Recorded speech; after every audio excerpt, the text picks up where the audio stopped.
ఒకసారి కర్ణుడు తల్లి అయిన కుంతీదేవి కర్ణుడితో మాట్లాడుతూ, కర్ణ, నాకు తెలుసు నువ్వు నా కొడుకువి కర్ణ అనగా, నాకు తెలుసు తల్లి, నీకు తెలుసని ఈ కర్ణుడు నీ కొడుకని తెలిస్తే ఒక్కసారైనా ఈ తల్లిని చూడాలని కానీ మాట్లాడాలని కానీ అనిపించలేదా కర్ణ నీకు? నా పుట్టుకే ఒక భారం, నా జీవితమే ఒక శాపం. కన్న తల్లే కాదు, కాలం కూడా నాపై కాలకుట విషం చిమ్మింది.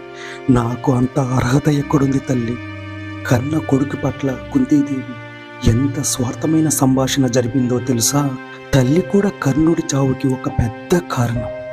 కర్ణుడు తల్లి అయిన కుంతి మాట్లాడుతూ, కర్ణ, అధర్మ పక్షాన ఉన్న దుర్యోధుడిని వదిలి మా పక్షానికి రా అని పిలువగా, కర్ణుడు మాట్లాడుతూ, రాను, రాలేను తల్లి. కన్న తల్లే ఈ కర్ణుడిని కాదనుకునింది. కన్న తల్లి ప్రేమను నోచుకొని ఈ అనాథ కర్ణుడికి కాలం కూడా నా బ్రతుకును గుర్తు చేస్తూ ఉండేది. అనుభవంతో సర్వం ఎరిగిన పెద్దలు కూడా ఈ కర్ణుడి పట్ల అనువంతైన జాలు చూపించకపోగా నా కులజాతిని అవమానించారు. నీ కళ్ళ ముందే ఈ కర్ణుడు అంత మానసిక శోభ అనుభవిస్తూ ఉంటే చూస్తూ ఉండిపోయావు కదా తల్లి.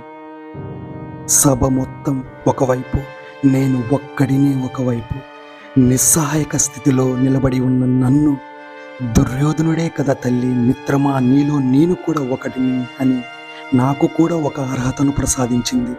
ఇప్పుడు దుర్యోధనుని కాదని ఆయనకు ఇచ్చిన మాటను తప్పి మీ పక్షాన చేరి రాజ్యభోగాలు అనుభవిస్తూ ఈ కర్ణుడు బ్రతికి ఉన్నా ఒకటే, ప్రాణం పోయినా ఒకటే.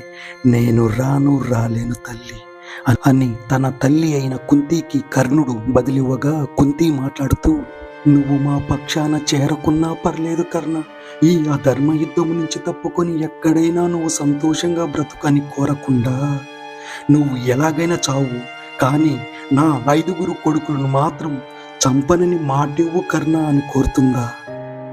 ఎంత స్వార్థం, ఎంత స్వార్థం! కుంతి వదిలేస్తేనే కదా ఆయన ఎక్కడో బ్రతికి ఎవరి దగ్గరో విద్య నేర్చుకుని అనేక శాపాలకు బలైపోయిన ఆ కర్ణుడి జీవితం తెలిసి కూడా ఆయనను వేడుకొని ఆయన నేర్చుకున్న విద్యను కూడా నీ 5 బిడ్డల కోసం దానం చేయమంటావా తల్లి? ఎంత స్వార్థమో కదా! ఇంత అన్యాయపు మాటలు కర్ణుడు వింటూ కూడా తల్లికి మాటిస్తాడు, ఒక అర్జునుడిని తప్ప మిగతా వారిని చంపను తల్లి అని. ఎటు చూశా చివరికి నీకు 5 కొడుకులే మిగులుతారు తల్లి. ఎలాగో ఈ కర్ణుడు బతకాలని కోరవు కదా తల్లి. చూద్దాం కాలం సమాధానం ఏమిస్తుందో అని అక్కడి నుంచి కర్ణుడు వెళ్ళిపోతాడు.